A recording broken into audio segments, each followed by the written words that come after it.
criar meu website e fazer minha homepage, com quantos gigabytes se faz uma jangada e um barco que veleje. Embalados pela letra de Gilberto Gil, começamos o 10º episódio da Mosca, que traz em seu cardápio de hoje 2 sopas. No primeiro caldo, discutimos o Facebook e seu impacto na saúde política das democracias pelo mundo.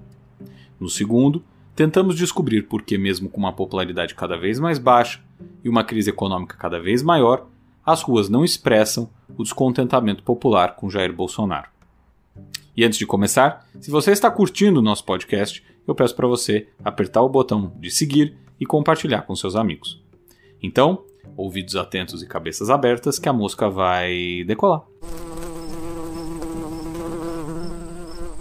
Os nascidos nos anos 80 e começo dos 90 são os últimos habitantes do planeta que puderam experimentar, de alguma forma, o que era um mundo sem internet, onde se fazia pesquisas em enciclopédias e se ligava para os amigos quando se desejava falar algo. Aí, um dia surgiram os bate-papos, o ICQ, depois o MSN, o Orkut, o Facebook, o Instagram, o WhatsApp e todas as outras redes sociais e aplicativos que tinham como intuito inicial permitir aos amigos manter contato e dividir opiniões e ideias. Quem não se lembra das comunidades do Orkut que traziam a possibilidade de debater com pessoas desconhecidas alguns temas? Quem não se encantou um pouco com a ideia de instantaneamente poder compartilhar uma foto ou um vídeo com as pessoas próximas que conhecia? Tudo caminhava muito bem até que começamos a notar que as crises políticas aumentaram. De Occupy Wall Street em 2011 até as manifestações de junho de 2013 no Brasil, da Primavera Árabe em 2010 ao impeachment de Dilma Rousseff em 2016. Quantos protestos não assistimos nos anos recentes?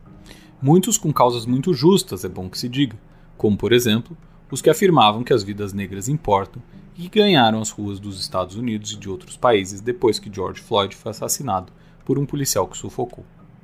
Mas para além desse aumento dos protestos, é nítido que houve um aumento do radicalismo na sociedade.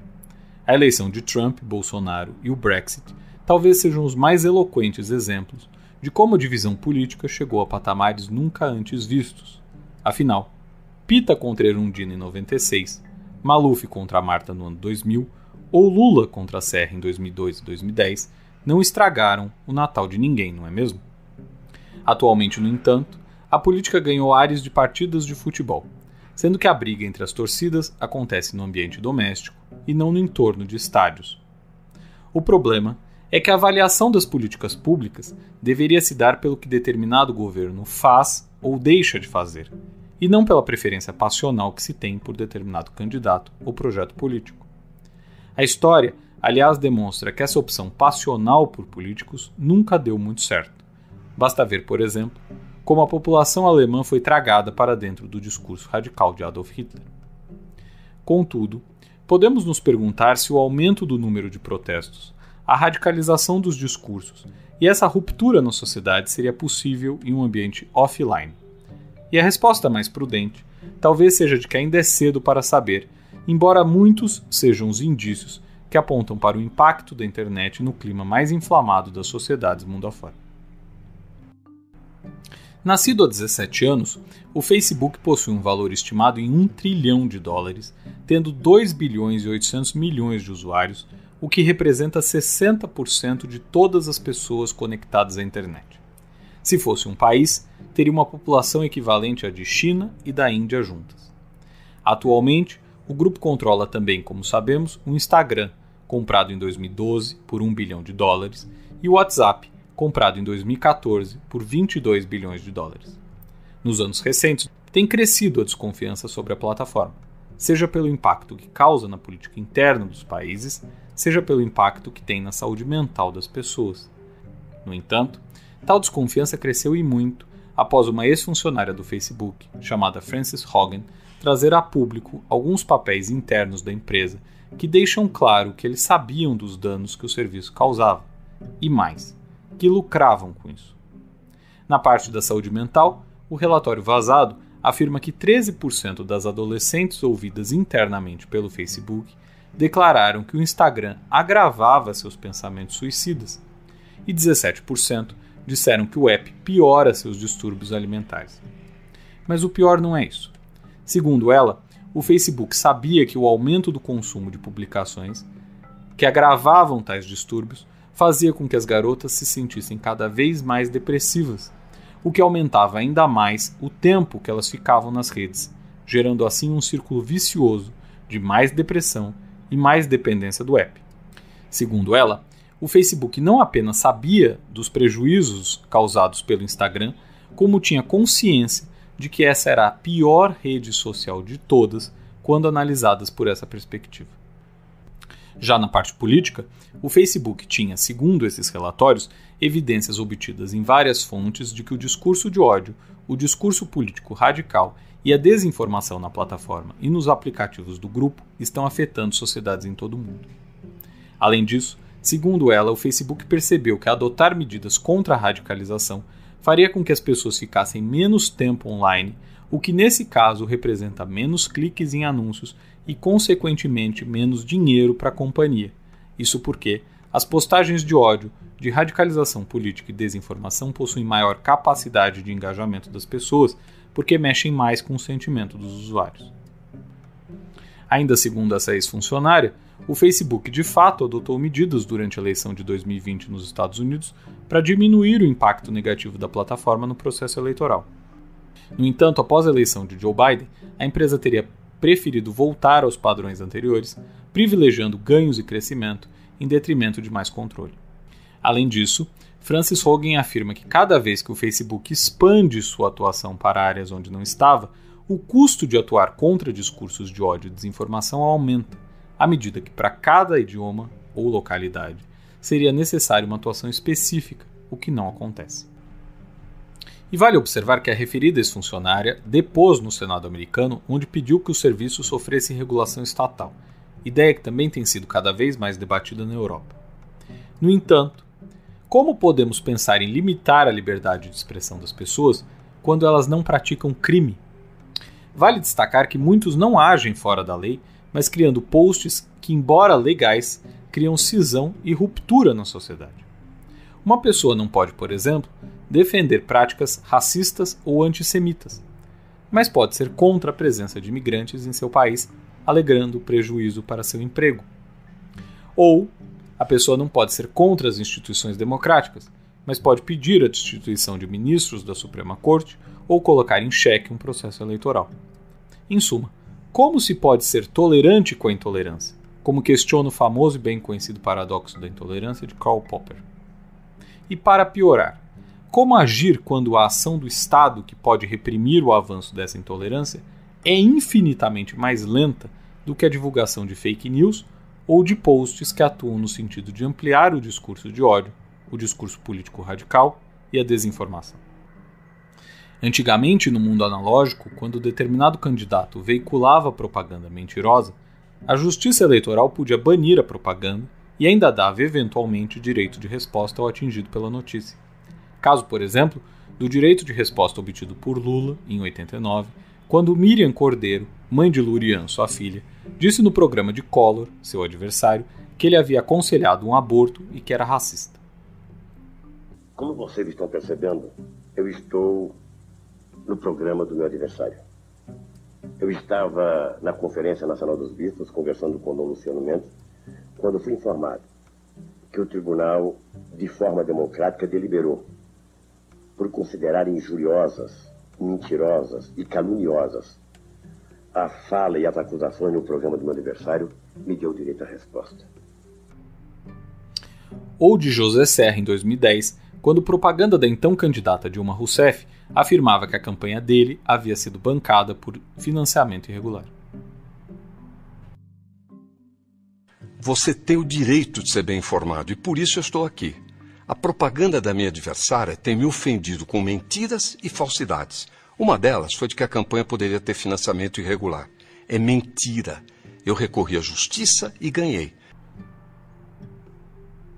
Atualmente, no entanto, como a justiça faria para retirar algo dos grupos do WhatsApp, por exemplo, cujo conteúdo, segundo a empresa, é protegido por criptografia de ponta a ponta? É verdade que o WhatsApp passou a limitar o compartilhamento de mensagens, mas nós não assistimos necessariamente a uma diminuição da quantidade de fake news, não é mesmo?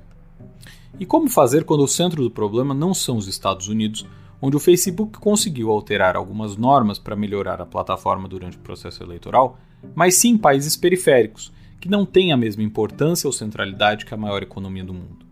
Países como África do Sul, Tailândia, Itália, Hungria, Rússia ou Brasil. Ou então o caso de Trinidad e Tobago. No documentário Privacidade Hackeada, da Netflix, que eu recomendo, há um áudio vazado por uma ex-funcionária da Cambridge Analytica, empresa que ficou conhecida por usar ferramentas de redes sociais para impactar os resultados eleitorais. No referido áudio, o então CEO da empresa, Alexander Nix, detalha como se buscou ampliar o desinteresse dos jovens pelo processo eleitoral de Trinidad e Tobago, utilizando as redes sociais. Tal ação resultou na criação do movimento Do So, que a população local pensou ser espontâneo. O resultado?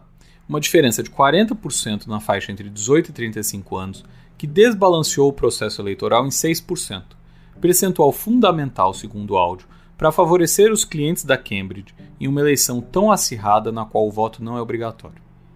Agora notem, tal alteração se deu em um país pouco relevante no cenário internacional, em uma eleição que poucos prestam atenção, e foi realizada por uma empresa que visava alterar o comportamento social para beneficiar seus clientes, valendo-se das redes sociais para agir.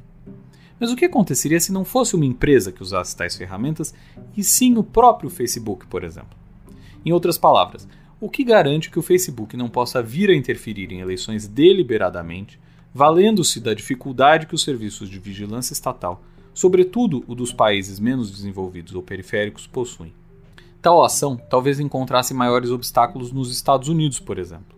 Mas será que encontraria obstáculos em países como Argentina ou Chile, Venezuela ou Colômbia, apenas para citar alguns de nossos vizinhos?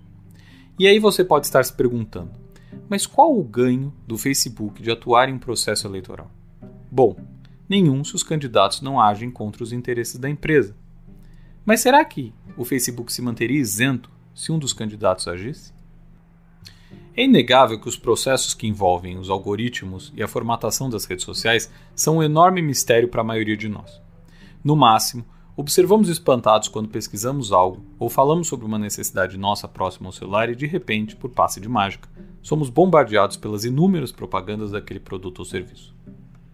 Podemos somar a isso a nossa enorme dependência do Facebook e seus outros apps. E nem estou falando do vício que eles causam, que pode até ser assunto para um próximo podcast, mas sim do impacto econômico e pessoal que a pane no sistema causa. Poucas horas sem Facebook, Instagram e WhatsApp significam menos negócios sendo feitos, serviços interligados que não podem ser acessados e menos chances de comunicação. O impacto é nítido.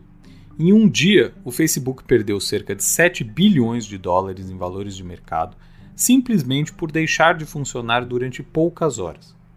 Essa realidade dá a dimensão da importância da plataforma no mundo hiperconectado em que vivemos. Mas não para por aí.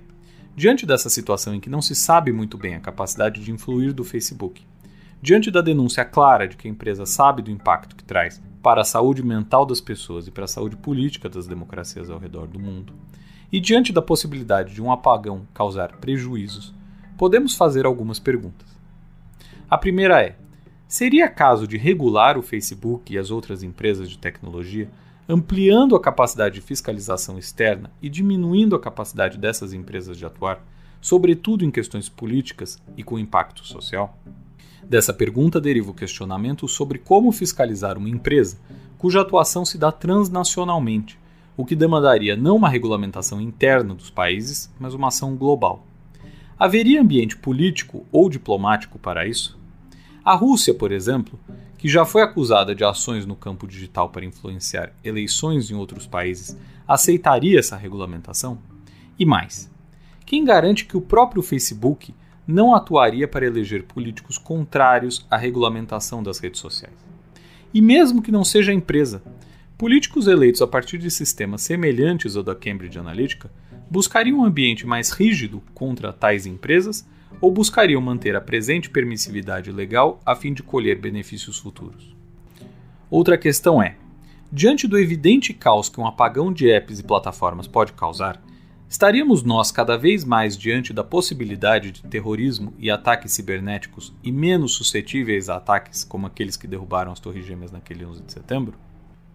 Ou ainda, o mundo cibernético é tão seguro quanto pensamos ser à medida que boa parte dos serviços que sustentam a internet e, consequentemente, muitas das relações pessoais e econômicas do dia a dia estão sob a responsabilidade de empresas privadas e não públicas? E, por fim, estaria o Estado perdendo a capacidade de atuação, já que empresas como o Facebook são transnacionais em um sentido muito diferente daquele aplicado a empresas que vendem mercadorias e possuem um poder de influência que supera inclusive a capacidade legal e de vigilância dos atores estatais?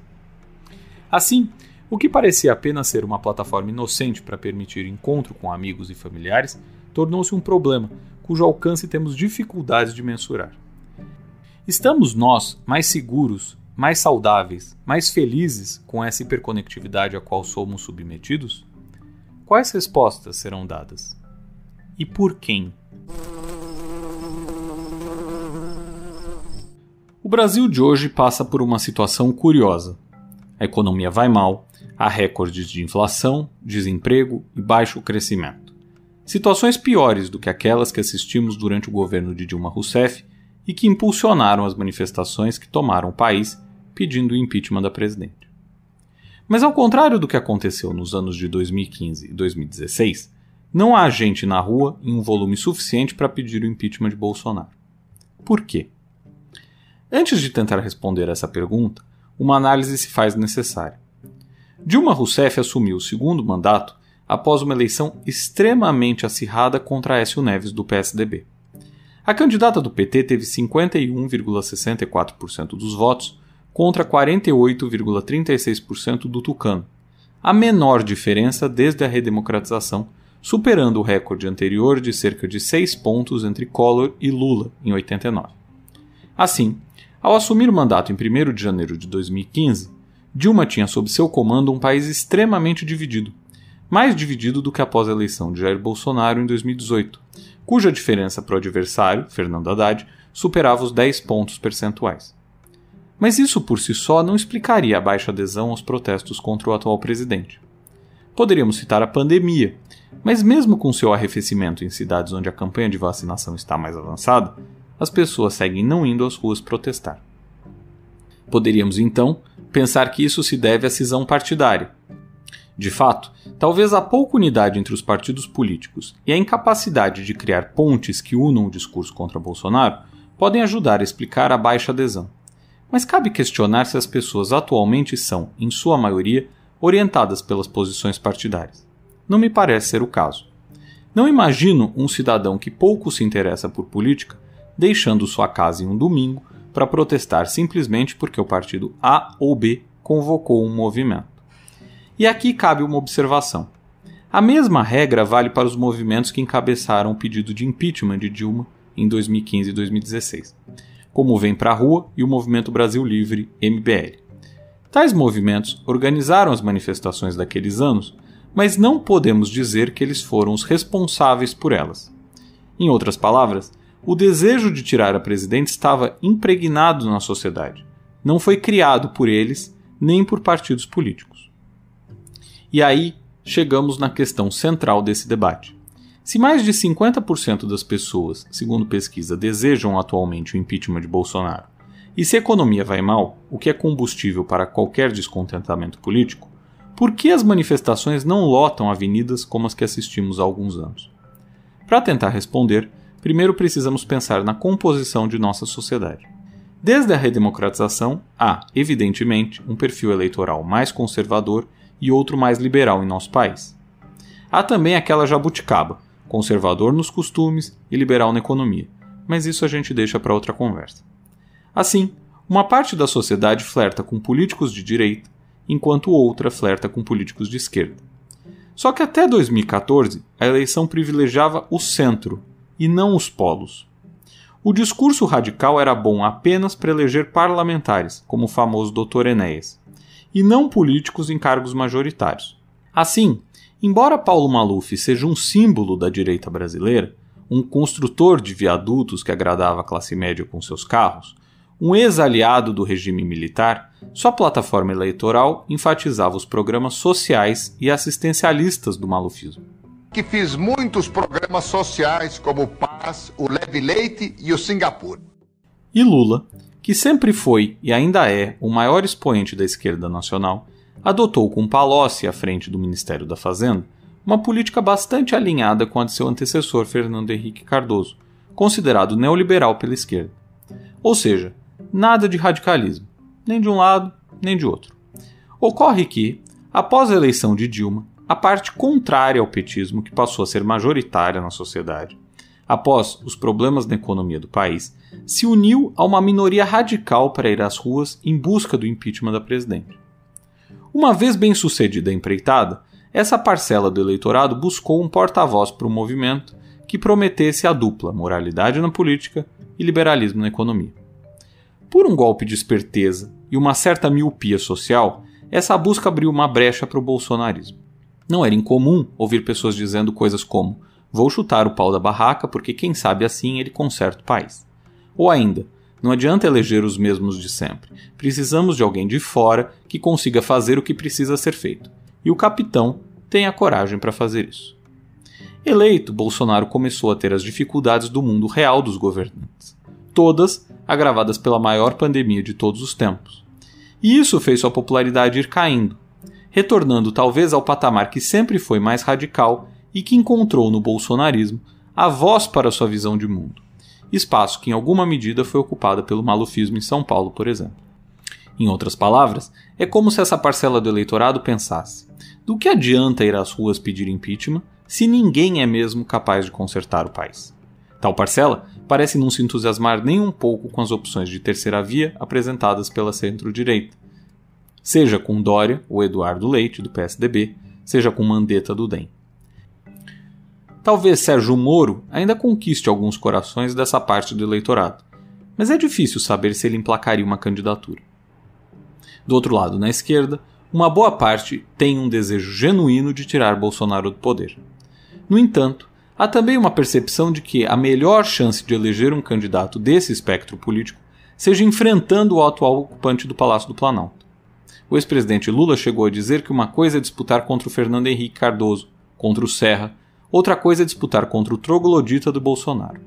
A realidade é que Lula sabe que a sua melhor chance é polarizar com o atual presidente. E como sabemos, Bolsonaro pensa a mesma coisa. Logo, a direita não se empenha em tirar Bolsonaro ou por seguir alinhada a ele, caso dos cerca de 24% do eleitorado que ainda o aprova, ou por estar tão desiludida que não imagina apoiar outro movimento sem ter esperança de que isso de fato mude algo.